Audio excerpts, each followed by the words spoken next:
अस्सलाम वालेकुम स्टूडेंट हमारा आज का जो टॉपिक है वो है swapping in memory management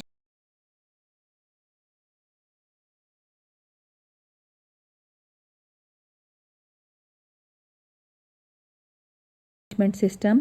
What is swapping? Swapping is a mechanism in which a process can be swapped temporarily out of the main memory. हम मेन मेमोरी से प्रोसेस को सेकेंडरी स्टोरेज पे शिफ्ट कर देते हैं और जो मेन मेमोरी पे जगह हमारे पास होती है वहाँ पे किसी दूसरे प्रोसेस को आने देते हैं. तो इस पूरे प्रोसेस को हम कहते हैं स्वैपिंग. फॉर एग्ज़ाम्पल हम सपोज करते हैं कि हमारे पास मेन मेमोरी है और main memory is divided into 2 part. One part for OS space, एक ओएस के लिए, और जो सेकंड पार्ट है वहाँ पे हमारे पास हैं यूज़र प्रोसेसेस. जैसे कि आपको यहाँ पे नज़र आ रहा है कि हमारे पास दो यूज़र प्रोसेसेस हैं P1 एंड P2. अब हो सकता है गिवन टाइम जो P2 है उसको किसी वजह से बैकिंग स्टोर में जाना पड़े. मसलन P हो सकता है कोई हायर प्रायोरिटी प्रोसेस आ गया है जिसकी वजह से हमें P2 को मेन मेमोरी से निकालना पड़े. ये भी हो सकता है कि P2 को किसी आईओ की ज़रूरत हो तो उसे बैकिंग स्टोर में जाना पड़े, जिसकी वजह से हमें P2 को रैम से मेन मेमोरी से मूव कर कर हमें बैकिंग स्टोर में भेजना पड़ेगा. तो क्या होगा कि P2 जो है वो मूव कर जाएगा बैकिंग स्टोर में और इस प्रोसेस को हम कहते हैं स्वैप्ड आउट. यानी swapped out means to take the program from RAM and bring them in hard disk, के हम रैम से प्रोसेस को लें या प्रोग्राम को लें और उसको बैकिंग स्टोर पर रख दें. तो इस प्रोसेस को हम कहते हैं स्वैप्ड आउट. और फिर जो हमारे पास स्पेस रिमेनिंग बच गई है तो हम वहाँ पे किसी दूसरे प्रोसेस को वो जगह दे देंगे. जो कोई और प्रोसेस जिसको मेन मेमोरी की ज़रूरत होगी उसको हम सेकेंडरी स्टोरेज से ले आएंगे मेन मेमोरी में. जैसे आपने देखा कि P3 जो है वो स्टोरेज बैकिंग स्टोर से मेन मेमोरी के अंदर आ गया है. तो इस प्रोसेस को हम कहेंगे swapped in. Swapped in means to take the program from hard disk या सेकेंडरी या बैकिंग स्टोर. यानी हम बैकिंग स्टोर से प्रोसेस या प्रोग्राम को लें और उसे फिर दोबारा जो है वो रैम में ले आएँ. तो इस पूरे प्रोसेस को हम लोग क्या कहते हैं, स्वैपिंग. और इसमें हमने दो चीज़ें देखी, स्वैप्ड आउट एंड स्वैप्ड इन.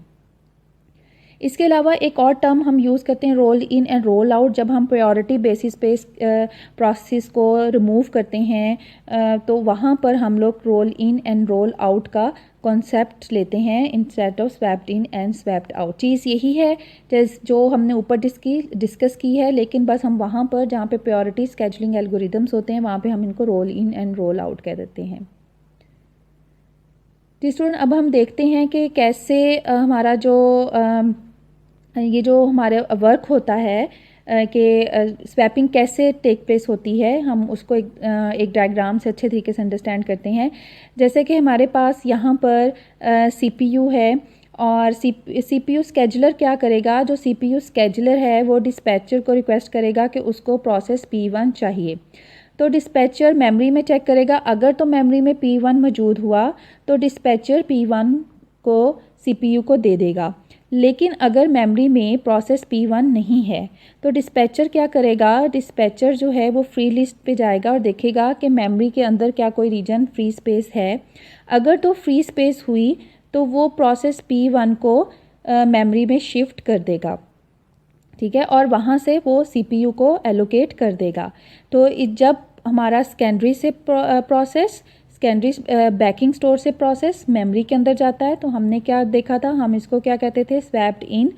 और जब हमारा प्रोसेस जो है वो मेन मेमोरी से बैकिंग स्टोर में जाता है तो हम इसको कहते हैं स्वैप्ड आउट. तो यहाँ पे P1 जो है वो स्वैप्ड इन हो गया है क्योंकि इस वक्त जो थी वो फ्री स्पेस मौजूद थी. लेकिन अगर फ्री लिस्ट अवेलेबल नहीं होती, ठीक है, अगर फ्री लिस्ट अवेलेबल नहीं होती तो डिस्पैचर क्या करेगा, किसी प्रोसेस को रिमूव कर देगा. कोई प्रोसेस जो ओल्ड प्रोसेस मेमोरी के अंदर पड़ा हुआ है उसको जो डिस्पैचर है वो क्या करेगा, वो रिमूव कर देगा और उसको बैकिंग स्टोर में भेज देगा. और बैकिंग स्टोर से जो प्रोसेस है P1 वो मेन मेमोरी के अंदर आ जाएगा. तो ये तमाम काम जो है वो स्वैपिंग हो रही है, स्वैप इन हुआ, स्वैप आउट हुआ. तो इस तरह हमारा जो प्रोसेस है ये स्वैप्ड इन और स्वैप्ड आउट होता है. और फिर और याद रखिएगा कि बैकिंग स्टोर पे कौन सा प्रोसेस स्वैप्ड इन होना है, कौन सा प्रोसेस स्वैप्ड आउट होना है, तो इसके लिए कुछ सिलेक्शन क्राइटेरियाज होते हैं, जैसे first in first out and last in first out और सो ऑन। ये डिफरेंट क्राइटेरिया की बेस पे जो हमारे प्रोसेस हैं वो स्वैप इन और स्वैप आउट होते हैं।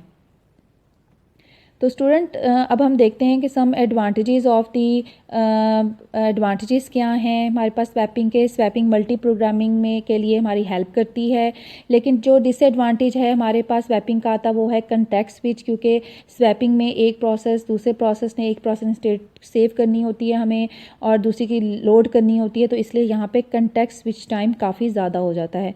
तो ये डिसएडवांटेज है स्वैपिंग का। तो मैं उम्मीद करती हूँ कि आपको स्वैपिंग का कॉन्सेप्ट बहुत अच्छे तरीके से समझ आ गया होगा। अगर आपको वीडियो पसंद आई हो तो लाइक करें, सब्सक्राइब करें। Thank you so much.